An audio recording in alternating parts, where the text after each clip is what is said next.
గౌరవనీయులు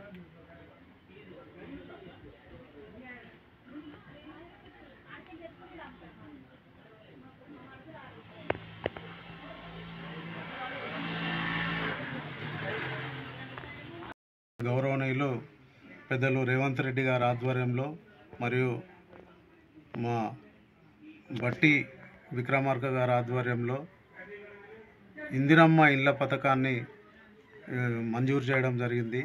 ఆ విషయంలో స్థానికంగా సర్వే చేయడం జరుగుతుంది నార్సింగ్ మండల శాఖ ఆధ్వర్యంలో.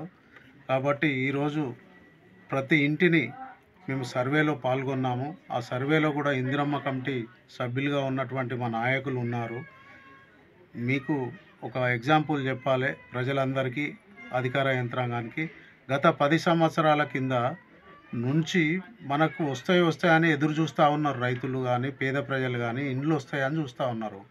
కానీ నేటికి రేవంత్ రెడ్డి గారి నాయకత్వంలో ఇందిరమ్మ పాలనలోనే మేము ఆ రోజు నుంచి కూడా చెప్తున్నాం, ఈ రోజు వరకు అమ్మ నిజంగానే ఇందిరమ్మ పాలన వస్తే ప్రతి ఇంటికి 5 లక్షలు ఇస్తామని ఏదైతే మా పెద్దలు రాహుల్ గాంధీ గారు కానీ సోనియమ్మ మాట ఇచ్చిందో ఆ మాటను నిలబెట్టుకుంటున్నాం. ఆ మాటకు కట్టుబడి కూడా ఇవాళ పేదవాళ్ళ ఇంటింటికి మేము కూడా ఇందిరమ్మ కార్యకర్తలుగా మేము ప్రతి ఇంటిని మేము జల్లెడబోసి గాలిస్తున్నాము. అధికారము ఏది అడ్డం పెట్టుకొనైనా గత పాలకుల నిర్లక్ష్యం, మస్తు డబ్బులు వసూలు చేసి ఇండ్లు ఇప్పిస్తామని చెప్పేసి పేదలను మోసం చేసిర్రు. కానీ మా కాంగ్రెస్ పార్టీ నాయకత్వంలో ఏ పేదల దగ్గర కూడా ఒక్క 100 రూపాయలు కూడా ఏ నాయకుడు కూడా తీసుకోవద్దు, తీసుకుంటే కూడా మంచి పేరు ఉండకూడదు, వాటి నుంచి సస్పెండ్ చేస్తామని చెప్పి మేము కూడా హెచ్చరిక చేస్తున్నాం. ఇంకొకటి ఏంటంటే ప్రతి పేదవానికి కూడా ఇల్లు వస్తుంది. మీరు కూడా ప్రజలు కూడా ఎవరిని నమ్మొద్దు, ఎవరికి 100 రూపాయలు కూడా మీరు ఇవ్వకూడదు.